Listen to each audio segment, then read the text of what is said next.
All right, well, to respect everyone's time, let's get started.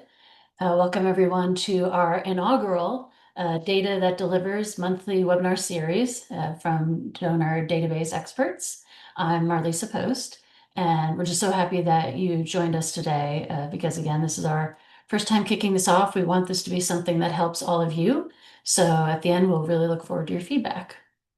So today's topic is what lurks beneath the most overlooked razor's edge issues and how to fix them.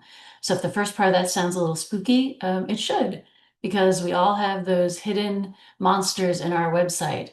And some of them go unnoticed until they cause huge problems, and some of them just kind of simmer and cause small problems. And we'll talk about that as we go through this. So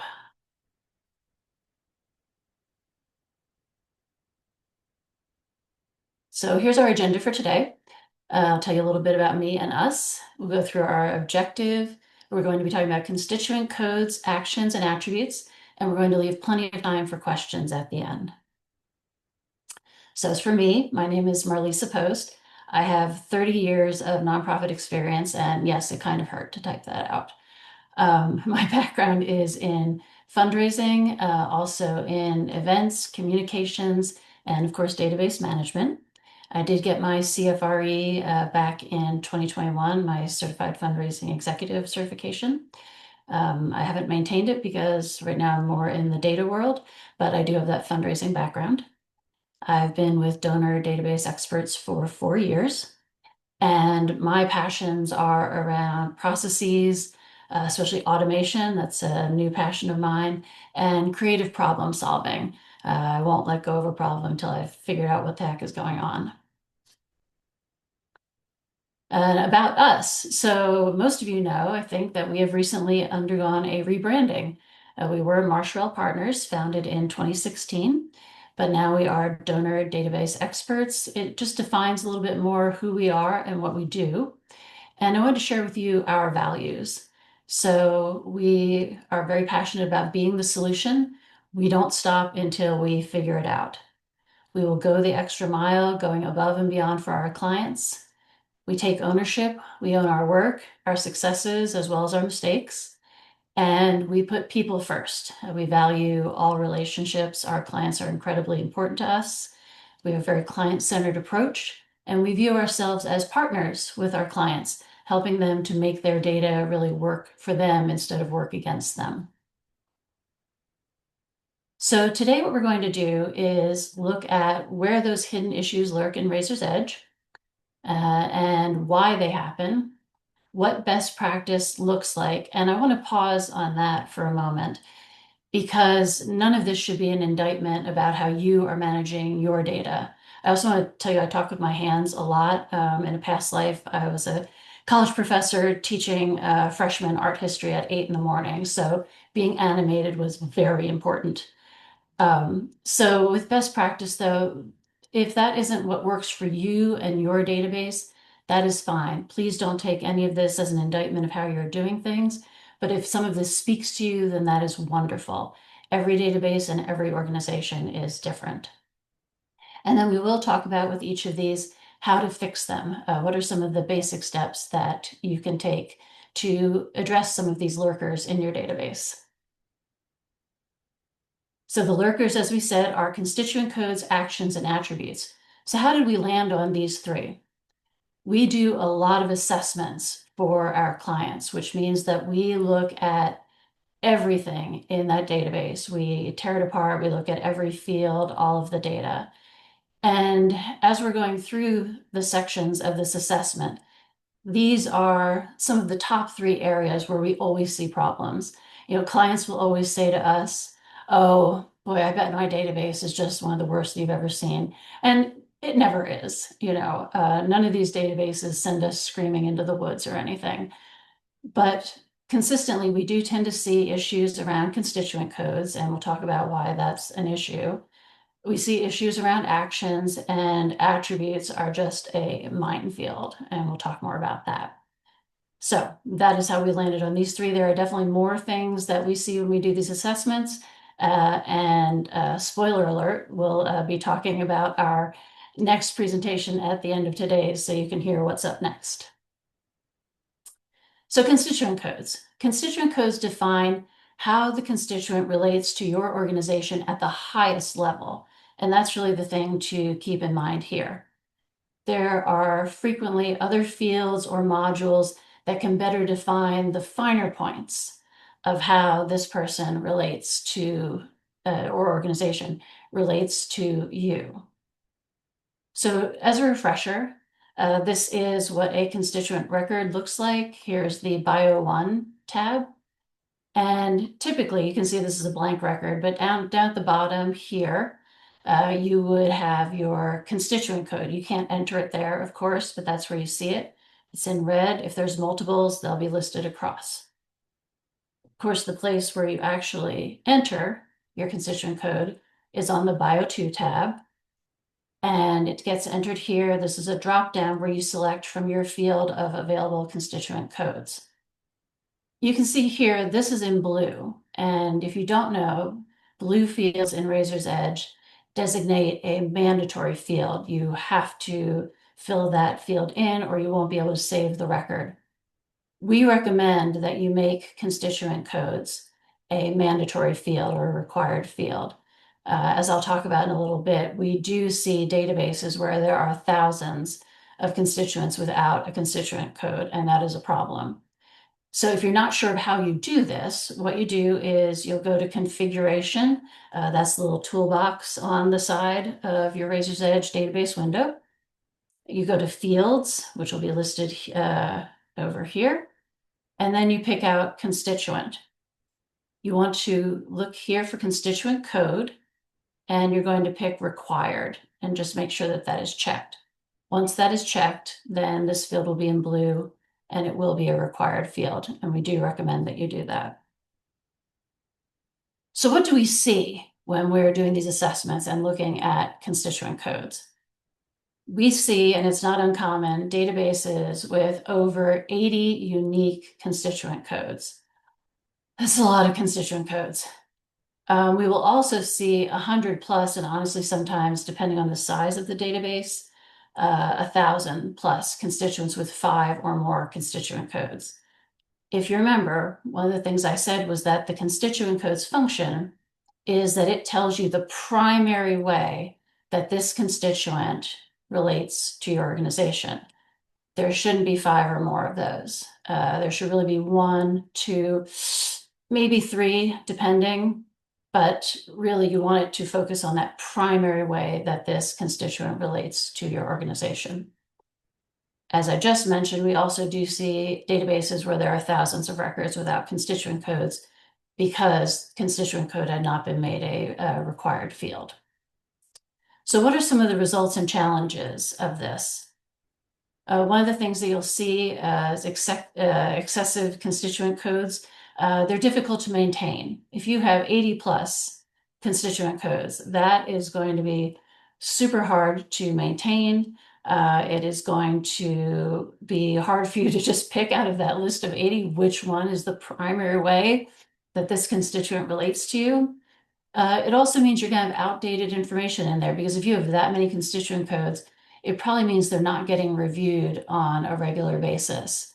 You're going to have outdated data.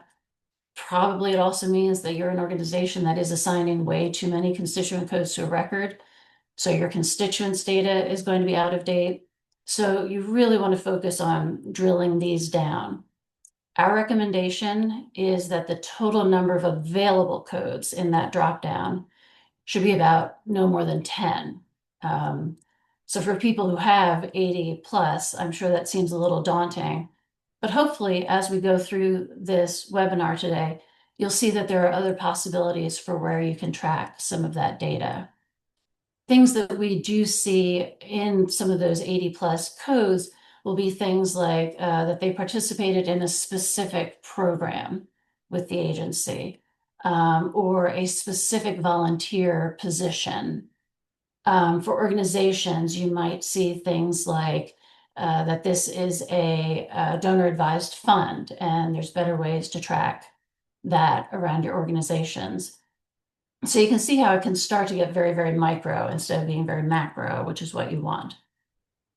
once you do clean all of this up, then your ability to report and segment will really just get so much better. Things will be so much cleaner. When you go to pull your mailing lists, this will be so much easier because you'll have these clean, defined segments. And then if you need information around more specific volunteers or about giving, there's certainly better ways to query on that than having it all be dumped into your constituent codes.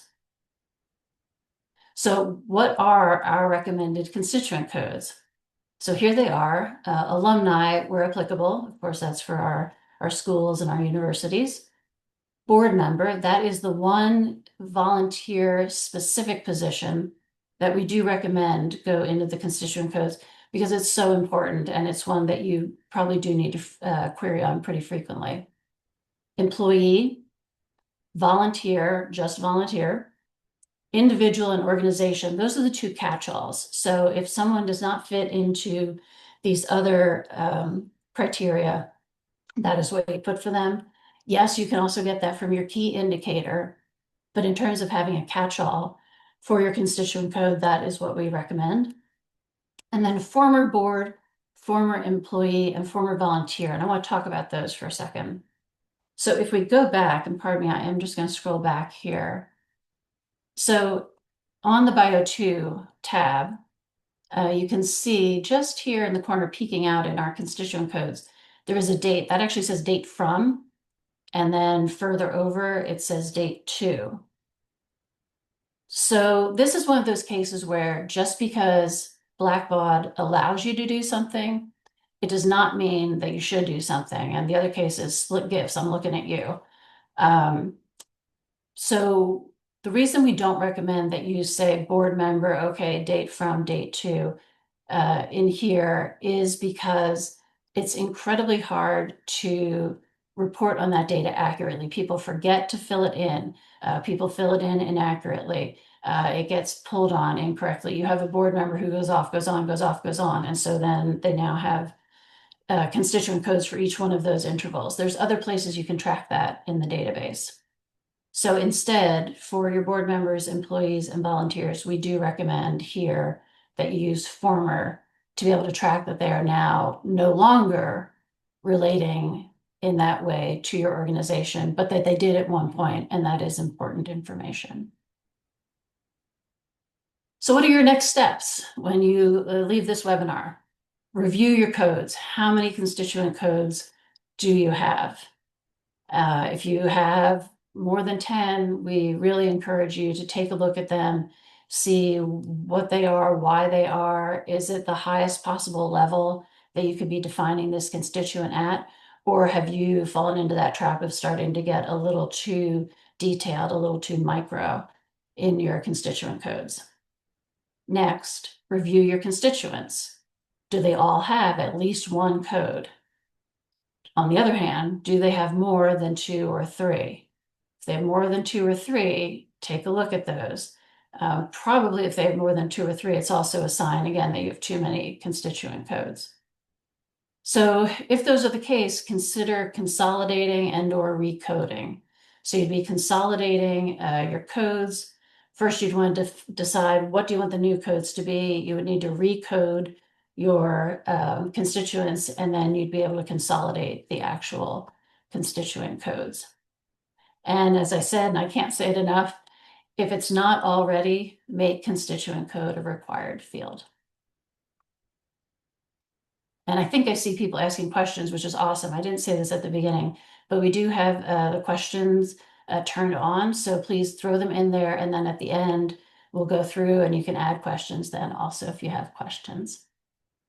So next up, actions.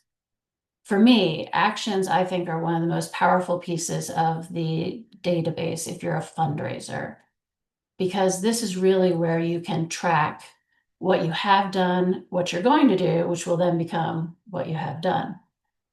So you use actions to track and schedule communications or next steps.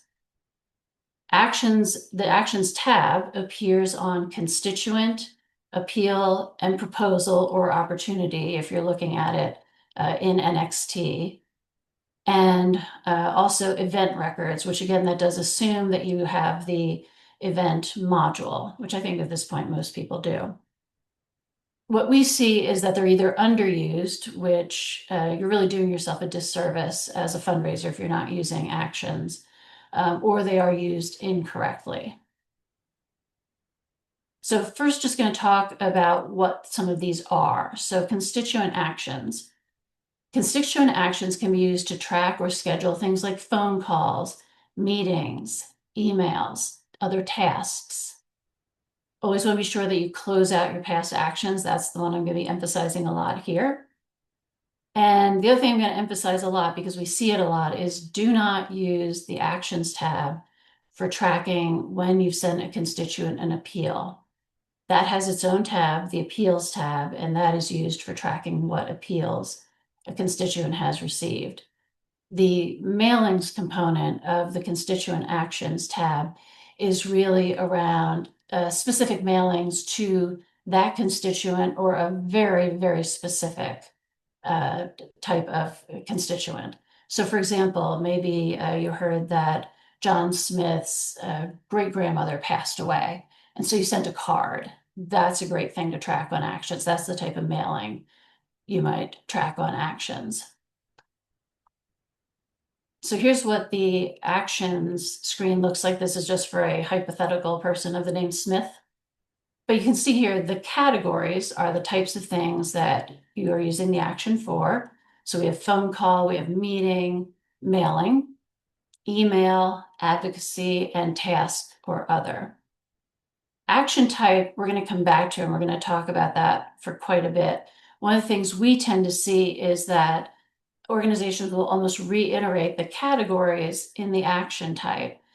So they might put in here, well, first of all, they might say spring appeal mailing, or they might say mailed a letter, or things like that in the action type, tending to conflate the category and the action type.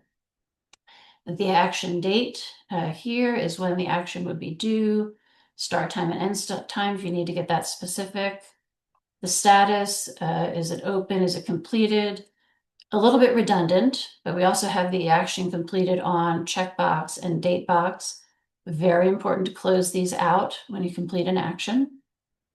And if this action is around a campaign, fund, or proposal, it's really good practice to actually track that in here. We see people skip that a lot, but really you shouldn't. Notes, that's where you can track notes around your discussions. So you have a phone call with a constituent. Notes is exactly where you should put the information around that phone call. Sometimes we see people dump that into the constituent notes. Much better to put it in here with actions, because then you can have the date of the phone call. This is a little more queryable.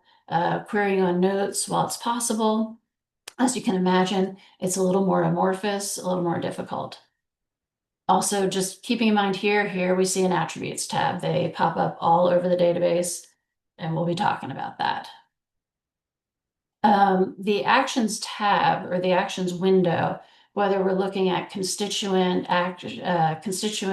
appeals, proposal, or event, the window really looks the same. So I'm not going to show you an example from each of those because we'd be looking at the same thing.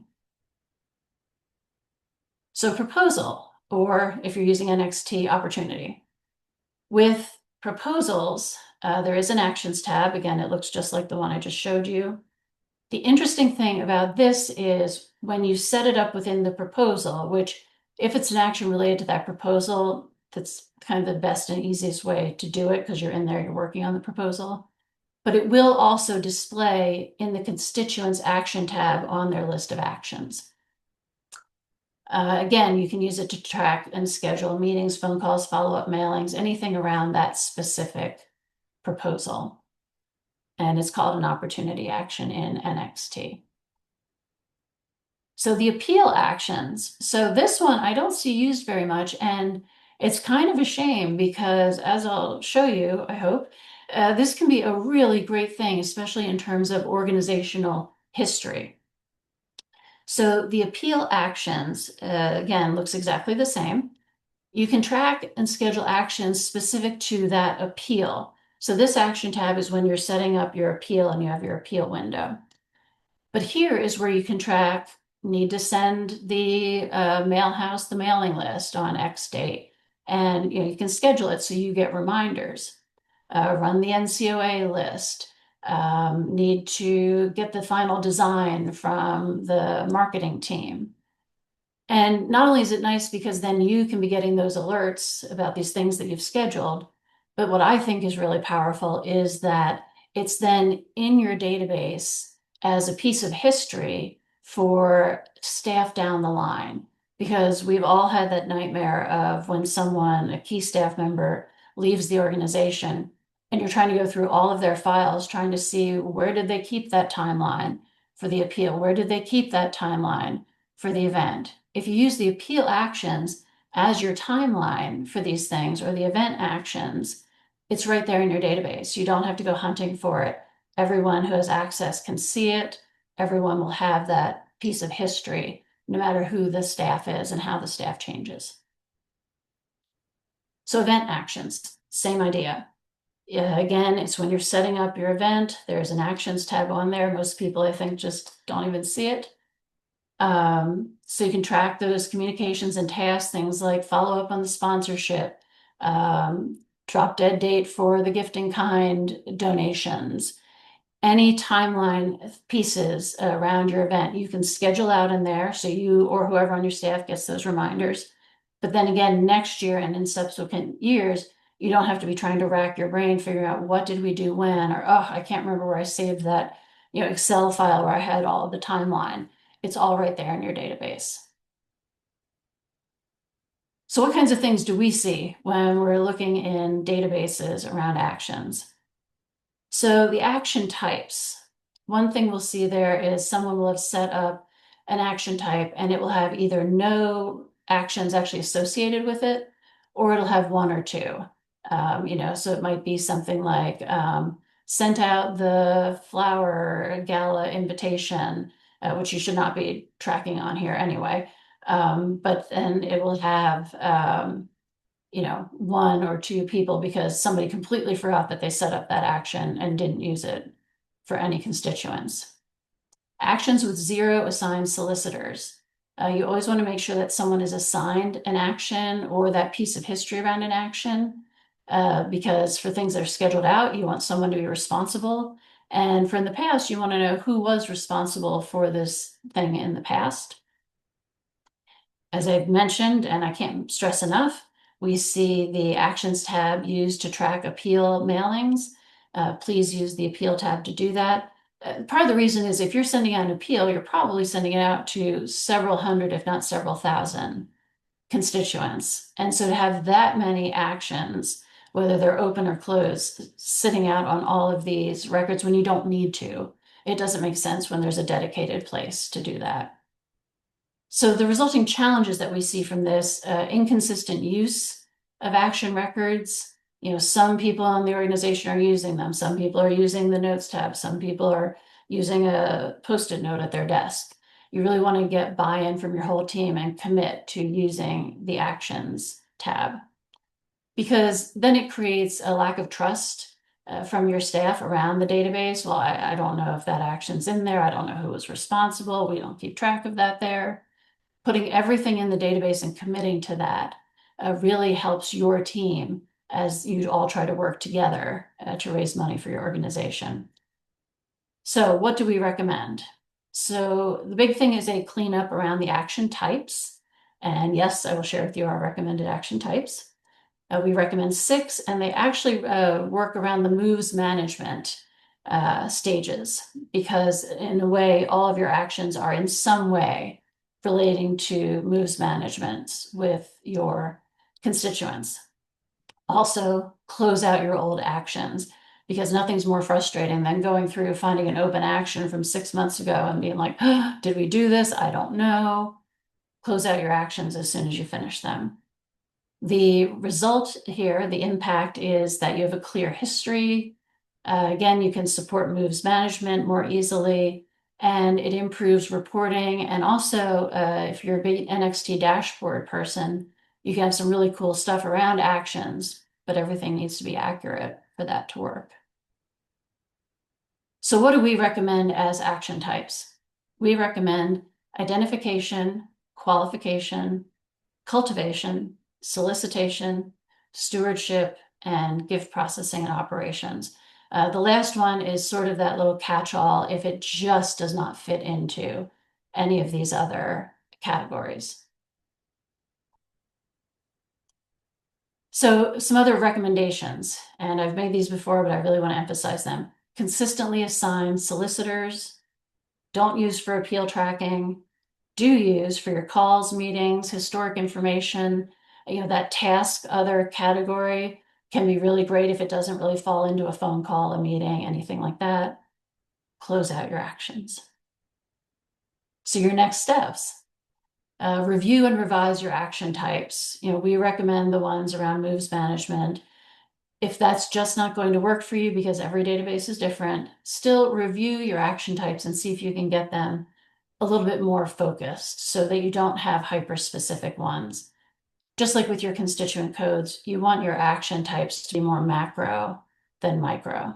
You can define what the mailing was or what the phone call was about in the notes section, but really try to keep your action types a little bit more global. Find and close out those old actions and then review your assigned solicitors. The other thing, and I'm sure you've had this happen, is you might have scheduled a task a year out because all of us are so proactive as fundraisers. However, within that year, staff can change, responsibilities can change. So you might look at your assigned solicitors and realize, oh, well, I have Bob assigned to this task, but Bob's not here anymore. And I have Jenny assigned to that one, but that's not her constituent anymore. So it's important to go through regularly and review those assigned solicitors. Attributes. Oh boy, taking a big deep breath for this one. So attributes are sprinkled throughout the Razor's Edge database. You'll see so many attribute tabs, especially now that you think about it and start looking for them. Attributes are used to track information where there is no specific field in Razor's Edge. And I really want to emphasize that. You use an attribute only when there is no specific field in the database for what it is you want to record. Because that is one of the things that we see is someone thinks, oh, I have this piece of information, I need to stick it somewhere, I'm going to create an attribute for it. Not realizing that there is actually a dedicated space for that piece of information in the database. You can use attributes to more specifically define a constituent. So an organization, for example, you might want to have subcategories for your organizations. You might want to take note of which ones are donor advised funds, for example. That's a great use for an attribute. This is a great place to note where a constituent has participated in a specific program that your agency offers. That's a great use for an attribute. So it's all those things that do get a little bit more micro and a little bit more specific. Now, you don't want to have an attribute that just applies to 5 or 6 people in your database.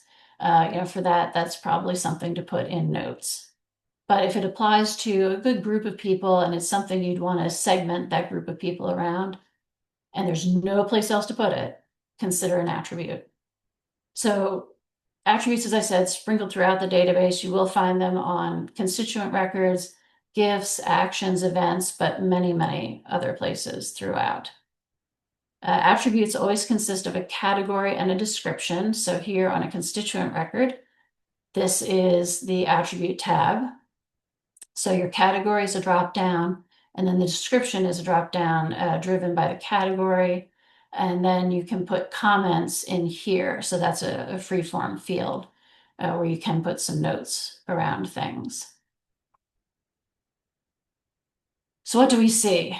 What we see is, in the broadest terms, we see attributes used when there really was an actual place to record that piece of data. Why is that a problem? Well, it's a problem because when someone goes to build out a query to get your data out to feed into an export for a mailing list, for an annual report, they're going to query on that dedicated field. But here, someone else has that piece of information stored as an attribute. and good chance that nobody realizes that that attribute is there, especially after a couple of years. People really do tend to forget about attributes. Unfortunately, attributes can be where good data goes to die. So we'll talk about ways to mitigate that as well. That really does lead to my second point, which is what we see as attribute creep. We just see so many attributes built in for every possible little thing without any real plan or forethought about how they're going to be used, how they're going to be tracked, how they're going to be maintained. So really be very judicious with your use of attributes. You end up with duplicative information. You end up with things that should be here, but now they're there. Oh, but now someone's created the same attribute with different wording over here. So be very, very careful with attributes. They're very powerful because they are user built, but that can also be your downfall around them. So what do we recommend? Well, first of all, make sure you're putting information in the appropriate field. Before you build an attribute, make absolutely sure that there isn't another place already in the database where that information should be tracked. What we see a lot is proposal information tracked as an attribute. The biggest sin, I will tell you, is that we see solicit codes information tracked as attributes. And you can imagine why that's bad. I'm hoping there was a lot of pearl clutching at that one.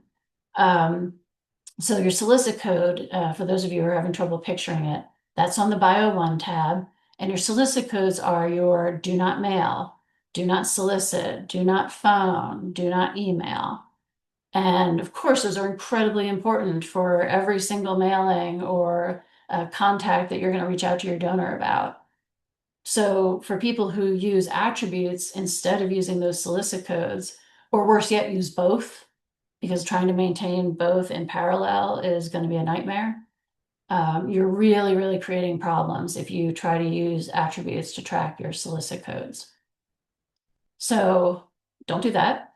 And then go through and we recommend just cleaning up old attributes because you might look through them and see like, oh my God, we haven't thought about that in 15 years. So if it's something you don't need anymore, clean it out, get rid of it. The resulting impact will be that your attributes will be much sleeker. They'll contain critical information that you know is valuable and you know is there. And this will create more accurate and reliable reporting and mailing lists and contact lists, annual reports, things like that. So next steps, which we talked about this a little bit already. Review those attribute categories. We don't give specific recommendations around that the way that we do with constituent codes or the action types because attributes are so specific to the organization. We'll tell you some of what not to do, like the solicit codes, but really you need to decide. You need to be the ones to figure out what are those specific pieces of information that are super important that we need to track in our database that we just cannot track anywhere else. I will say that if you're tracking a lot of volunteer information as an attribute, consider the volunteer module, might be important for you then if it's something that you're just really filling your attributes with is all kinds of volunteer information. The volunteer module would be better suited for you if it's something that you can build into your budget. The same with membership. If you're trying to use attributes to track a membership, consider the membership module, again, if your budget can support it, because of course not everyone can. Perform an attribute audit across all areas of your database. And this is going to take time. Part of the reason that we're starting this series now, and again, spoiler alert, we'll really talk about next month, is first of all, summer's a great time with downtime, but also it's time to get cleaning up before you have to do your fall appeals and year-end appeals. So now is the time to scour out all of those attributes that you have lurking in your database and see if they're still working for you. Should the data be somewhere else? Anything like that. Move that data to its proper locations. And then this is the big one.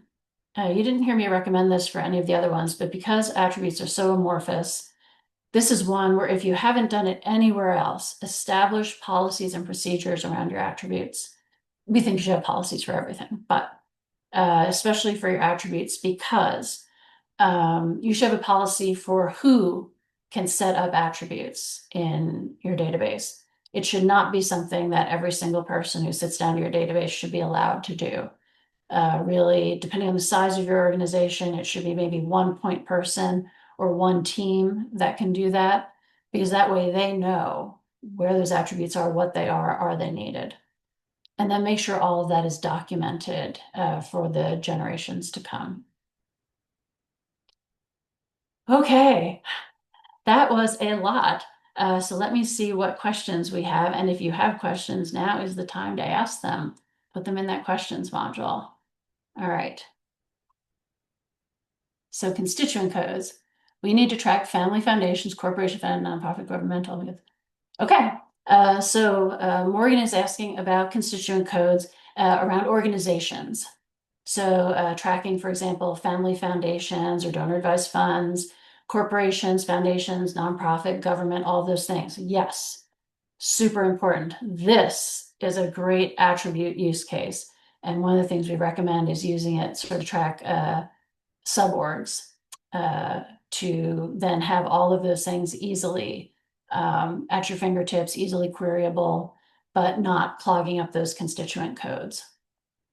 Morgan also asks if we decide not to categorize as constituent codes, so board member, employee, is there another logical place to categorize board member, employee?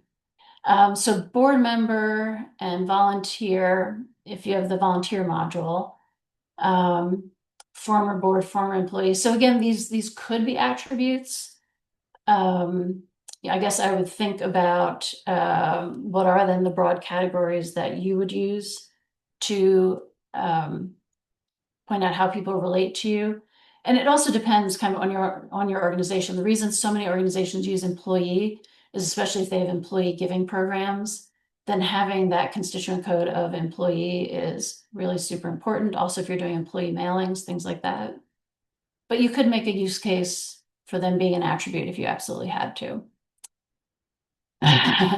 So someone asked about I referred to split gifts. We're hinting that we should not use split gifts.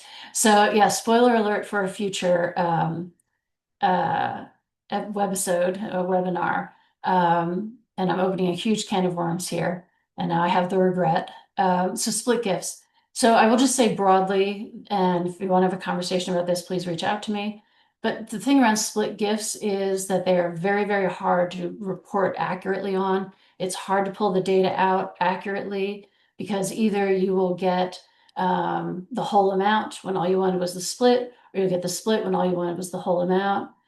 Very, very, very hard to accurately report. So for things like grant proposals or where you need to have really accurate information, things around your annual report, your 990, where you have to have that accurate information, split gifts make that really difficult.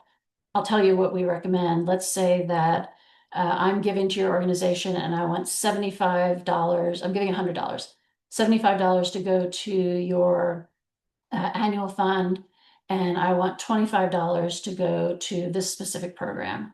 You just enter it as two different gifts, enter them separately, and that way you can easily track on them as the same gift, or easily track on them going to the correct funds, excuse me. But again, stay tuned. We will absolutely be talking about that in the future. Okay, is there a way to keep events from always making new constituents? We find ourselves based on events they have attended. Okay, so this is asking about events making new constituents. So I'm going to assume this is when people are coming in through a form. And yes, so no, that is really difficult. Maybe someone else can chime in the questions as an answer. I haven't seen a good way because that automatically gets entered as a person.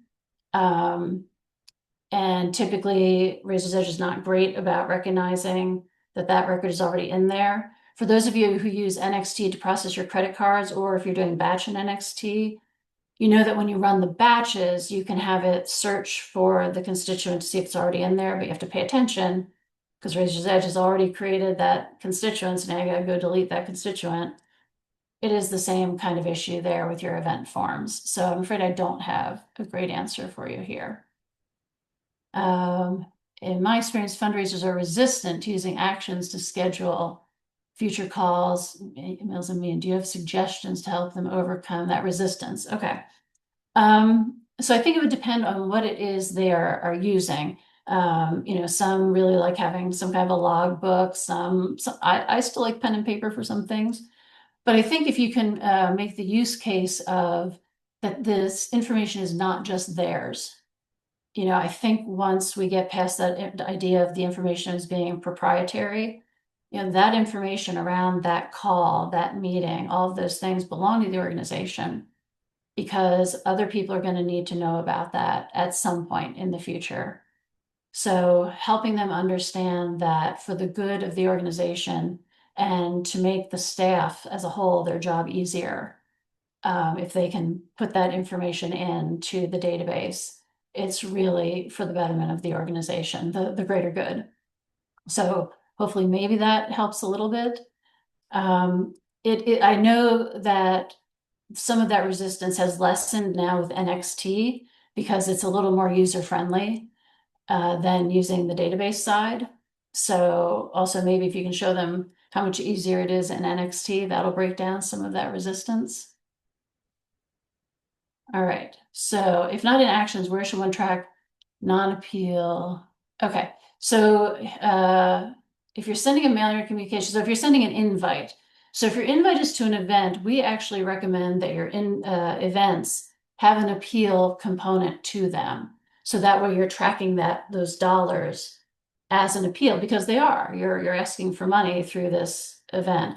Here I'm talking specifically about fundraising events and not fundraising events. Although I would argue that actually every event is in some way a fundraising event because hopefully someone's going to hand you that check. So I'd say make an appeal for just about any of them. So therefore you'd still be tracking it on the appeal tab. Now, if this is a very small gathering, maybe 10 people are coming together at a board member's house, there I can make a use case for it being on the actions tab. Okay. There is no appeal API, so we can't record mails via automation yet. So how do we delete? Okay, we can't record mailings. Correct. So with appeals right now, so sorry, Jill, I'm just trying to parse out this question. There's no appeal API, right? So can't record mailings via automation. Correct. Only auto import. It's an exception. So I think what Jill's talking about here is getting things to the appeals tab. I will say around automation that I think some things with Power Automate are really going to help with things like this, help you bring data into your database in some really exciting ways. That's some things that we're working on right now. I'm very excited about. So stay tuned, Jill. But yeah, right now to get your appeals onto the donor record, you would be using an import to do that. You could use Importacular to do it, I believe, depending, I think, on what you've paid for with it. And so mailing sends clicks and opens from MailChimp. Yeah, so if you're bringing in things from MailChimp to actions, I'm just pausing to think about the tracking of that and tracking it there. So you're tracking that person A has opened this. That's really interesting. I'm sorry that I'm pausing. I haven't seen that, and that's an interesting thought. Jill, I'm gonna have to think about that, and I might follow up with you on that. Because that idea around MailChimp and tracking the clicks and the opens is an interesting thing that I haven't seen in anybody's database yet. So I wanna think about that. That is great. Thank you. All right, how do we delete old attributes? We cannot find every single person who might have it. I've done queries to clean them out, but then when trying to delete the attribute, it says it was assigned on a record. Right, so this is where it's probably an attribute that's not hiding on that constituent attribute. It's hiding on some little attribute tab somewhere in an action, an appeal, an event, like it's hiding somewhere buried deep down within. And that's where those are really, really, really tricky. So I would say just keep digging as deep as you can into all possible attributes in the database, which there's more than you think. All right, for constituent codes, when you recommend using former board, why not just add the end date? Okay. So as I mentioned, one of the things that we have found with using the end date, which again, just because Blackbaud has says you can doesn't mean you should. Uh, First of all, people aren't consistent with it. Second of all, it is hard sometimes to pull that data if people aren't paying attention. So what we've found is that it's easier for people to remember to just mark someone as former than it is to remember to have the accurate dates in there. A lot of times what will happen is someone will be like, oh, I know they're former, but I don't know the exact date. I'll look that up later, and then they never come back to it. So you just end up having inaccurate data. If for your organization, using end date is what works best for you, then that is what works best for you. Just because we say it's what we don't recommend it. If it works for you and your data is clean and you feel good about it, please, by all means, absolutely keep using it. We use constituent codes as the parish person belongs to. Where can we add the parish to a donor's record? So parish would be a great attribute, actually. That'd be a really perfect use case for an attribute. Going back to constituent codes around multiple types of organizations, constituent codes for specific organizations, foundations, corporations, vehicle. Okay. So I have an example of how to create this as an attribute. Yes. So your category in the constituent attribute would be sub-organization or something like that. And then your descriptions would be all these things that you've listed here. Foundation, corporation, giving vehicle, donor advised fund. Someone else earlier mentioned government agency, which is another great one. So that would be how you would structure that out. Your category would be sub-organization, and then your description drop down would be all of those different elements. Don't put them on appeals. Okay. All right, great. Any other questions? All right, these were wonderful questions. Thank you so much. I appreciate everyone being so active, and I hope my answers were helpful. All right, so next up, we already have the Lurkers too. What hides in your year-end appeal data?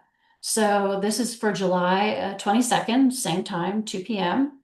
And we'll be looking at addressee salutation. That is one where we see a lot of issues when we do our assessments.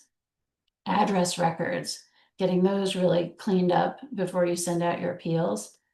Email addresses and coding, and especially it's those email types and phone types where we find a lot of issues, a lot of redundancies, again, things that just were set up long ago and kind of forgotten. So that's a big one. And then some basic gift coding. Gift coding can, of course, just be its own webinar, but we'll talk just about some of the specifics that you can look at when you're getting ready for your year-end appeal. So hopefully everyone's excited about that. And I just want to thank everyone for coming. Please subscribe to our newsletter to find out about upcoming webinars and other news. And you will be getting a survey at the end after this is over. And so please give us feedback. This was our first one. So we really look forward to hearing what you think, and also give us suggestions for topics you want to hear about. You asked some great questions, so I can tell that you're very engaged and excited. So please, we do want that feedback. And if you have other people that you think will be excited about coming, please spread the word. And thank you so much. I hope you have a great tomorrow and a wonderful weekend. Thank you.